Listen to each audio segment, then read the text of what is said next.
Bonjour, aujourd'hui je vous propose de faire la connaissance avec un projet avec des ânes, également la culture de fruits et de légumes, qui permet d'aider certaines personnes à se réinsérer et à retrouver une activité dans la vie après un parcours parfois un peu difficile. Alors je vous propose de découvrir l'asinerie d'eau avec Maïté. Nous sommes en réalité à Abbé-la-Vieille et c'est en Gaume, entre Neufchâteau et Arlon.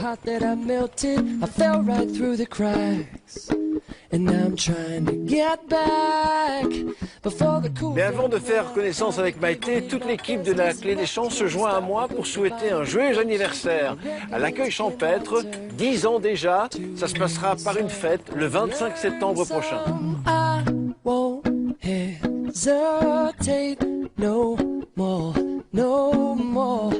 Ah, c'est trop mignon, hein. C'est un animal attachant. Alors Maïté, merci de nous accueillir dans votre asinerie. Alors l'asinerie de l'eau, c'est ça en fait, hein. Oui, tout à fait. Ça vient pas de l'eau qui se trouve derrière nous, ça. Non, du tout. Ça vient en fait du site qui est ici, qui s'appelle en fait les Hauts-Prés.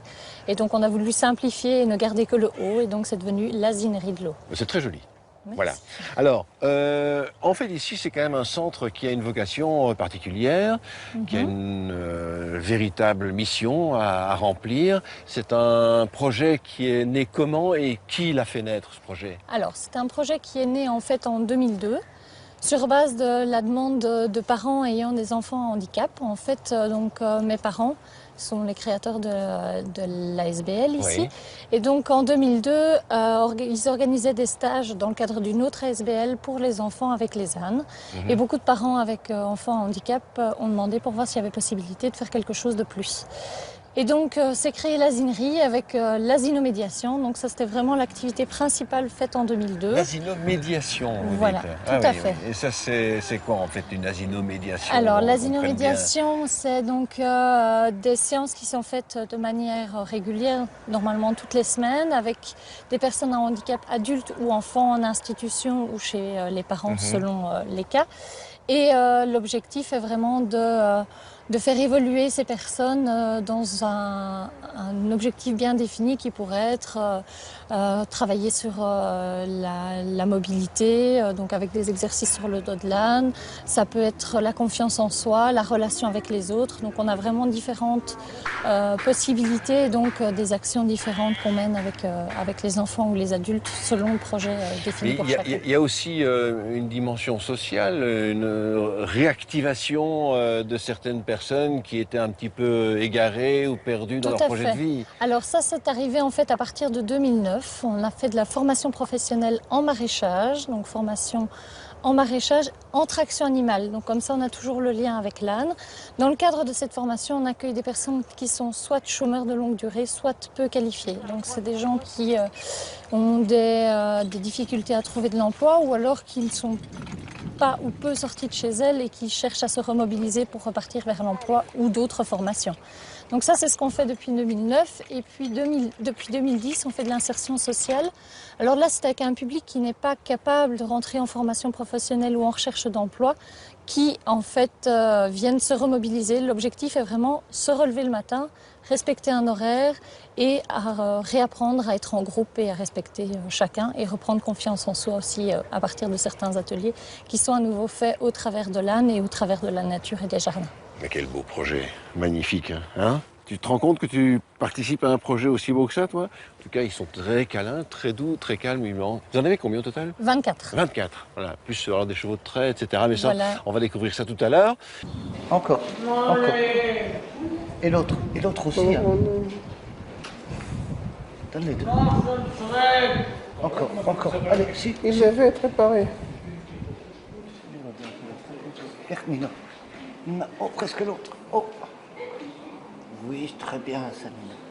Alors, nous sommes avec Jonathan, éducateur, ici à l'asinerie de l'eau. Alors, c'est un volet assez sensible que celui dont vous vous occupez, qui est, comment appelle-t-on ça? C'est l'asinothérapie? C'est de l'asinomédiation. Ah oui, voilà. C'est la différence entre... Enfin, on parle surtout d'hypothérapie au niveau des chevaux.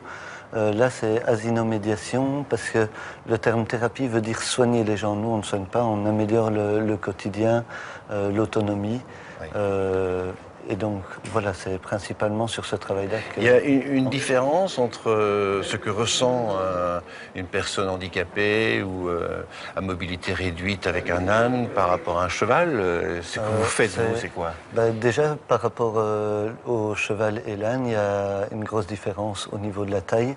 Donc, l'âne est plus petit que le cheval et donc il est plus accessible pour les personnes voiturées, par exemple, à mobilité réduite. Parce que vu leur champ de vision est assez restreint puisqu'ils sont fort bas comparé à nous, eh bien, ça permet justement d'adapter le support aux bénéficiaires. Alors, ceux qui viennent vous voir ici avec des garçons comme ceux qu'on voit là, ce sont des centres reconnus qui s'adressent à vous, qui viennent chercher quelque chose de particulier, de différent?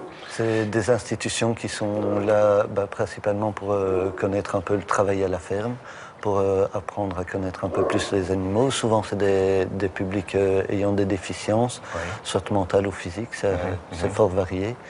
Et donc, on essaye de développer leur autonomie, leur responsabilité, puisque l'âne, c'est un animal dont on doit s'occuper. Il ne peut pas rester là tout seul, sinon... C'est ça, d'accord. Et les enfants qui sont avec moi depuis que j'ai commencé, on voit une nette évolution. Au départ, ils commençaient juste à brosser l'âne 2-3 minutes sur 1 heure de temps, par exemple. Ouais. Et au fur et à mesure, on arrive à allonger le temps. Et pour finir, ils évoluent, ils mettent le matériel eux-mêmes. Il y en a certains qui vont diriger les calèches pour eux-mêmes ou même pour d'autres enfants, s'ils ont les compétences aussi. Beau travail, magnifique. Quand tu vois, tu regardes bien ces fleurs-là, c'est des centaines, si pas plus, de petites graines, hein, même en fleurs. Donc si tu la secoues, je la secoue ici, on voit rien qui tombe, elles sont très petites, mais il y en a, donc il faut vraiment essayer de supprimer cette plante. Je peux vous interrompre un peu? Oui. J'ai envie de savoir un petit peu comment vous travaillez. En fait, là, ici, ce sont des cours que vous donnez. C'est une formation que vous suivez, oui. Une formation. Mais qui est intégrée au projet général de l'asinerie de l'eau, quoi, Oui, en fait. oui, tout à fait. Et qui s'adresse à qui, en fait? Qui s'adresse à toute personne qui éventuellement désire approfondir ses connaissances en jardinage. Parce qu'en maraîchage, je précise que les gens qui viennent et les gens qui donnent la formation n'ont à la base aucune connaissance, je dirais, professionnelle dans ce secteur-là. Et donc des personnes qui sont intéressées par le jardinage ou majoritairement des personnes qui ont des problèmes personnels vis-à-vis de certaines dépendances, accoutumance ou problèmes de chômage, CPAS, tout ça. Donc c'est une manière de se relancer un peu dans une activité qui leur est propre et qu'ils ont envie de développer par eux-mêmes. Essayer à travers du maraîchage peut-être de se situer sur le circuit du travail ou de reconstruire une personnalité un peu plus... bien mieux assise, on dira. D'accord, je vois, d'accord. Et en fait, bon, ils viennent ici plusieurs mois, plusieurs semaines, ça se passe comment en quelques mots? Cette année, on a fait une formation, on s'est dit que ça serait bien de faire assez long, donc de 21 mars à peu près, je pense, de mars jusqu'à octobre. Donc finalement, quand la terre commence tout doucement à être prête, jusqu'au grand moment des fins de récolte, quoi. Oui, c'est ça, d'accord. Parce qu'avant, c'était un peu trop court, 3 mois. Et après, quand ils ont terminé, ils font leur vie, leur propre parcours, leur chemin. Oui, ça n'est pas... On ne donne pas un diplôme en disant, voilà, tu as réussi, donc tu dois droit à travailler comme maraîcher chez un tel et un tel. On a une personne l'année dernière qui était ici, qui a trouvé quand même un emploi ici dans la région, en tant que vraiment secrétaire, je dirais, et aide sur le terrain, oui, quand même. Oui, ça peut quand même... Bon. Il y a des avions qui font des acrobaties là au-dessus. Hein. Je vais vous laisser vous occuper de la terre pendant qu'il y en a d'autres qui s'occupent de l'air. Allez, viens. Bien voilà, ils sont 24 au total ici à donner à la fois de la générosité, de l'affection, de l'amour à tous ceux qui viennent à l'asinerie de l'eau à Abbé-la-Vieille. Également pour mettre en perspective tous ceux qui veulent bien sûr étendre un peu un projet de vie, se réinsérer ou trouver peut-être une nouvelle vocation. Tout cela, eh bien, on peut le retrouver ici.